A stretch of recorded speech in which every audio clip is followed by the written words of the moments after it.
और इस पर चर्चा करने के लिए हमारे साथ खास मेहमान भी जुड़ गए हैं। श्वेता कंचन पर्यावरणविद इस वक्त हमारे साथ जुड़ी हुई हैं। इसके अलावा विजय पाल बघेल जी भी हमारे साथ जुड़े हुए हैं, जो कि पर्यावरणविद है। आप दोनों का बहुत बहुत स्वागत है टीएनपी न्यूज़ में। सबसे पहले श्वेता का रुख यहाँ पर करेंगे। श्वेता, अब ये बड़ी समस्या यहाँ पर निकलकर सामने आई है। जो वैज्ञानिकों की रिपोर्ट आई है वो हैरान करने वाली है। यानी कि जो हिमालय है वहाँ पर तापमान लगातार बढ़ता हुआ नजर आ रहा है, और वहाँ पर जो कार्बन बन रही है जिसकी वजह से तापमान बढ़ रहा है, ग्लेशियर पिघल रहा है, उसके लिए कहीं ना कहीं हमारे पड़ोसी मुल्क यानी कि पाकिस्तान और अफगानिस्तान जवाबदेह हैं, जिम्मेदार हैं।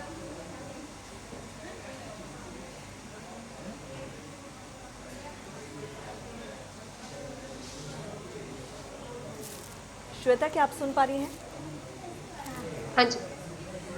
श्वेता, ये वैज्ञानिकों की जो रिपोर्ट आई है वो निश्चित तौर पर हैरान कर रही है कि हिमालय में जो स्थिति है, टेम्परेचर बढ़ रहा है, ग्लेशियर पिघल रहा है, उसके लिए कहीं ना कहीं हमारे पड़ोसी मुल्क भी जिम्मेदार है, यानी कि पाकिस्तान और अफगानिस्तान।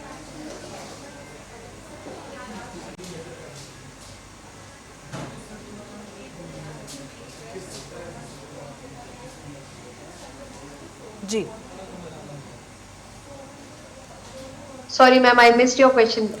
श्वेता, मैं आपसे ये जानना चाहती हूँ कि जिस तरह से टेम्परेचर लगातार यहाँ पर बढ़ता हुआ नजर आ रहा है, अब जो रिपोर्ट आई है वैज्ञानिकों के मुताबिक जो 50% जिम्मेदारी हमारे पड़ोसी मुल्कों की है, जिस तरह से जो तस्वीर देखने को मिल रही है।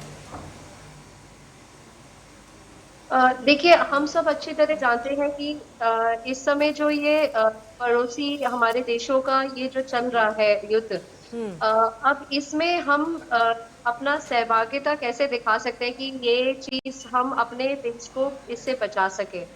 तो ये इसके लिए हमारा सबसे पहला है कि हम खुद तैयार रहे। उसके तैयारी के लिए हम अपना जो पर्यावरण स्ट्रैटेजीज है, जो मैं कहूंगी कि प्लानिंग है, वो हमें कुछ इस तरीके से करनी है कि उससे हमारा इफेक्ट जो है वो बहुत ना रहे। मतलब ये जो युद्ध का इफेक्ट हमारे देशों पर पड़ रहा है और इस जो टेम्परेचर चेंज हम देख रहे हैं, तो वो ना दिखे। तो उसके लिए सबसे अच्छा है कि हम अपने एक तो पेड़ पौधों को काफी ज्यादा हमें प्लांटेशन करना है।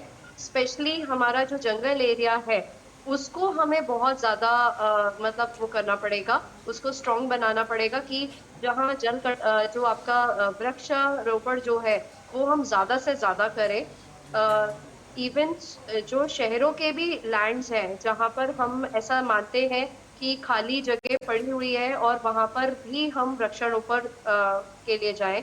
और जल संरक्षण का भी हमें ध्यान रखना पड़ेगा, जिससे कि हम ज्यादा से ज्यादा जल को इस पर्यावरण के लिए यूटिलाइज कर सके, और उसका बहाव जो है वो सही हम रखकर भी बहुत सारे जो हमारे बाढ़ आने का खतरा बढ़ता जा रहा है, क्योंकि टेम्परेचर चेंज का सबसे बड़ा एक इफेक्ट जो होता है वो बाढ़ आने का हो जाता है, क्योंकि ये जो बर्फ पिघलेगी तो ये सारा बाढ़ ही लेकर आएगी।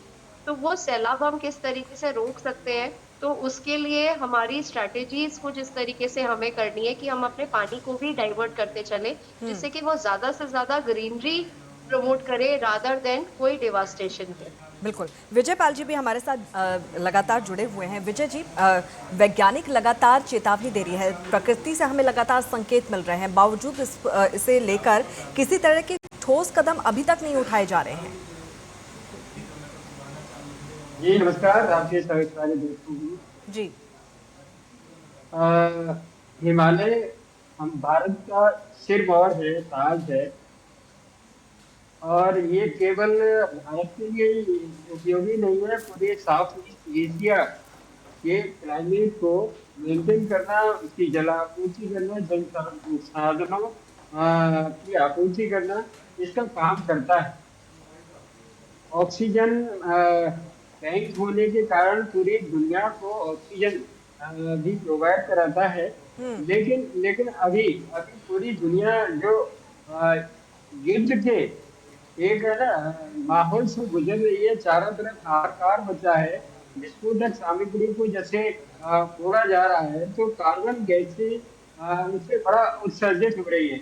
वैसे वैसे जो कार्बन ब्लैक कार्बन की जो हम बात कर रहे हैं, चिंता व्यक्त कर रहे हैं, ये इसको दूर करने के लिए हम सबको पूरी दुनिया को, पूरे विश्व पटल को आगे आना होगा, क्योंकि ये केवल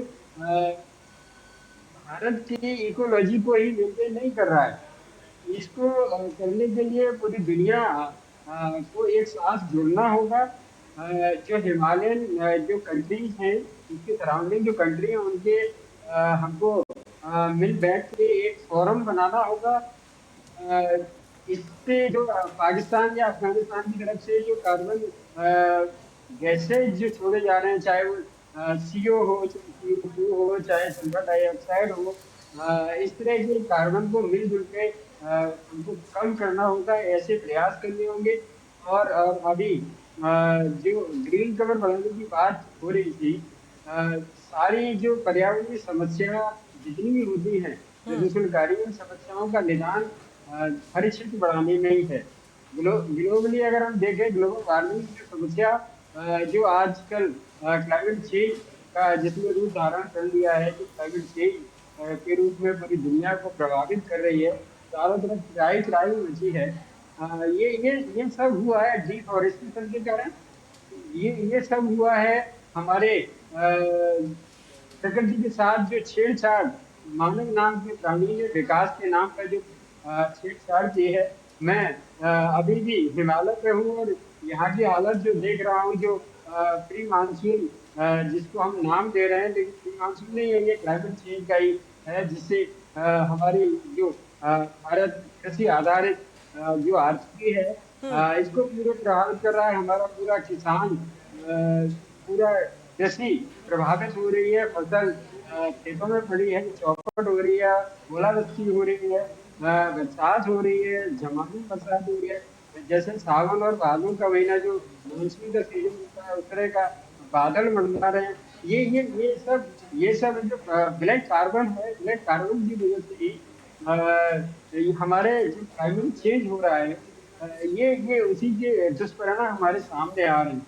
और इसको ये परिणाम हम पूरे केवल मानव जाति ही नहीं झेल रही है, इससे पूरी जैव विविधता प्रभावित हो रही है। पूरा वाइल्ड लाइफ प्रभावित हो रहा है, पक्षी जगत प्रभावित हो रहा है, एक्वाटिक लाइफ प्रभावित हो रहा है। ग्लेशियर ज्यादा पिघलेंगे तो पूरे जो समुद्र का लेवल है वो ऊपर बढ़ेगा, और जितने भी टापू पे रहने वाले शहर या देश हैं, वो उनसे भी बड़ा खतरा मंडरा रहा है। बिल्कुल, हमें ये खतरा हमें मंडरा हमें रहा है और खतरा हमारे ऊपर भी